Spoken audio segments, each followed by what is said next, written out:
Since the dawn of time, civilizations have passed down myths, epic stories of gods, heroes, and battles between light and darkness. These myths weren't just entertainment, they weren't random tales created by primitive minds. They were allegories, maps of the soul's journey, timeless blueprints that apply to every human being who walks this earth. What if I told you that these stories of Osiris, Christ, Prometheus, Odin, and countless others weren't just myths of the past, but reflections of your own journey?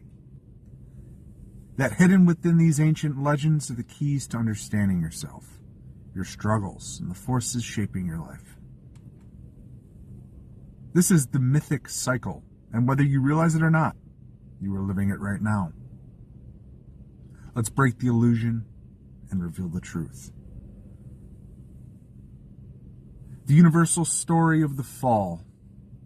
Every mythology across time, culture, and geography begins with a fall from grace.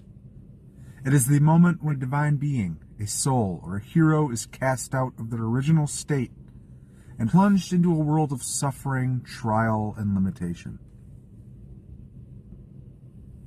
This is not just a religious idea, it is a symbolic truth of human existence. Adam and Eve ate from the tree of knowledge and were cast out of Eden, forced into a world of toil, pain, and mortality. Osiris was betrayed by Set, torn apart and thrown into the underworld, forced to navigate the realm of shadows. Lucifer fell from heaven, cast down into the lower planes where he lost his former divine identity. The Buddha was born into a palace surrounded by comfort and illusion until he saw suffering and realized his world was not what it seemed. What do all of these stories have in common? They describe the soul's descent into the physical world, into duality, into the illusion of separation. At birth, we enter this world with no memory of where we came from. As infants, we exist in pure awareness, untouched by conditioning, connected to something greater than ourselves. But as we grow, we're pulled deeper into the illusion, the construct. We are taught that happiness comes from external validation. We learn that success is measured in material gain. We are conditioned to fear the unknown, to distrust our own inner voice, and to seek approval rather than wisdom. We begin to identify with the physical self, with labels, roles, possessions, and achievements. We become lost in the game of identity. We forget that we were ever something more. This is the great amnesia of the soul, the moment when we are pulled into the illusion and begin to believe that this physical reality is all there is. But the myth does not end here. Because in every great story, the fallen must rise again. Every hero must endure trials by fire, tests that strip away everything they thought they knew. This is where the journey becomes real. This is where the false self must be broken. Jesus wandered the desert for 40 days, fasting and facing the adversary before he could begin his true mission. Prometheus was chained to a rock, suffering eternally for bringing fire to humanity. Odin hung from the world tree for 9 days, pierced by his own spear, sacrificing himself to himself in search of true wisdom.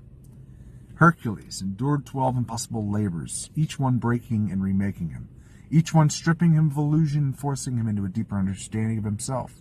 This is the dark night of the soul. It's not just suffering, it's initiation. It is the moment when the hero is shattered so that something greater can be revealed. How we experience the dark night in our own lives. This manifests in countless ways. Betrayal, losing trust in those we thought would always be there. Loss of a loved one, a dream, or a sense of security. Failure, when life does not unfold the way we expected. Suffering, the deep, existential pain that forces us to question everything. At some point, life breaks us down. It takes away what we thought was permanent, forcing us to see beyond illusion. This is the trial, the moment of reckoning. The ego fights it, resisting the destruction of its carefully built identity. The soul knows better. The soul surrenders to the fire because it knows what comes next. This is the second stage of the journey, facing the abyss, confronting the void, walking through the fire. And not everyone makes it through. But for those who do, something incredible awaits. The awakening. Dying before you die. The death before rebirth. At the lowest point of the journey, something profound happens. The hero dies, but not physically. They die to who they were. Every myth has this moment, the symbolic death before rebirth. Osiris was torn apart and resurrected as the lord of the underworld. No longer who he once was. Christ was crucified, descended into the underworld, and rose transformed. Dionysus was dismembered and reborn, symbolizing spiritual liberation. The phoenix must burn before it can rise from the ashes. This is not a metaphor for physical death. It's the transformation of self. At some point, we must let go of everything we thought we were. The ego, our need to control, our need for validation or identity, the attachments to outcomes, people, or external meaning, the fear.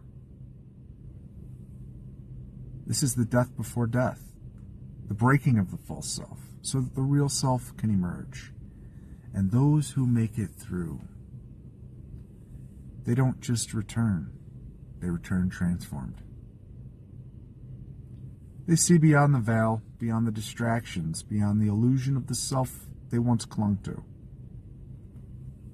This is the third stage of the journey, the death of the false self, the awakening of the real self. And when this happens, the final step unfolds. The return. Becoming the light bearer. The final trial, where we return with wisdom. Journey does not end with awakening, it ends with responsibility. Moses comes back down from the mountain with divine law. Buddha returns from enlightenment to teach the path. Jesus resurrects and shares his final teachings before ascending. Hermes becomes the bridge between heaven and earth, delivering divine messages. The hero must return to the world not for themselves, but to guide others. If you have walked through suffering, through death and rebirth, then you have wisdom to share. And the greatest truth is this: the journey never ends. You do not just awaken once. You do not just die once. You do not just rise once. You will fall again. You will be tested again. You will rise again. This is the eternal path of the soul. And now you must ask yourself, where are you in this cycle? Because whether you like it or not, you are living the myth. Humanfluence, out.